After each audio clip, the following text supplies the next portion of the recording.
नमस्कार, आप देख रहे हैं इंडिया न्यूज और मैं हूं आपके साथ डॉली पांडे।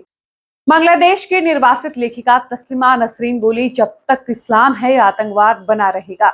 बांग्लादेश के निर्वासित लेखिका तस्लीमा नसरीन ने पहलगाम आतंकी हमले और 2016 में ढाका में हुए आतंकवादी हमले के बीच समानताएं बताते हुए कहा कि जब तक इस्लाम है आतंकवाद बना रहेगा।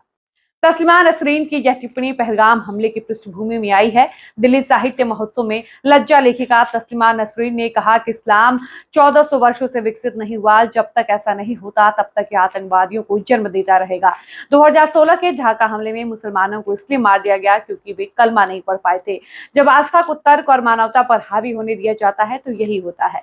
22 अप्रैल को पहलगाम के बाइसरन में आतंकवादियों ने 26 लोगों की गोली मारकर हत्या कर दी थी। पहलगाम हमले में जीवित बचे कुछ लोगों और प्रत्यक्षदर्शियों ने दावा किया कि हमलावरों ने लोगों से इस्लामी आयात कलमा पढ़ने को कहा और ऐसा न करने वालों को गोली मार दी। नसरीन ने कहा कि जब तक इस्लाम रहेगा आतंकवाद रहेगा।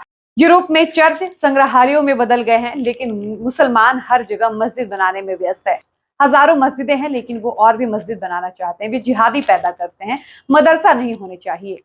बच्चों को सभी किताबें पढ़नी चाहिए, सिर्फ एक नहीं। उन्होंने कहा कि मैं अमेरिका की स्थायी निवासी हूं और वहां 10 साल तक रही हूं, लेकिन मुझे हमेशा एक बाहरी व्यक्ति जैसा महसूस होता था।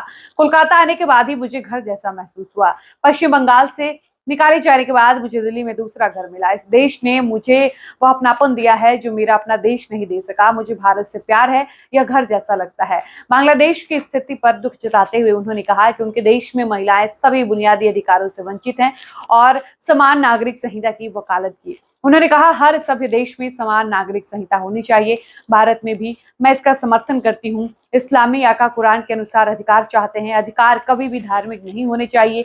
अगर संस्कृति, धर्म या परंपरा के नाम पर महिलाओं की सुरक्षा से समझौता किया जाता है तो हमें उस संस्कृति पर सवाल उठाना चाहिए जो समाज अपनी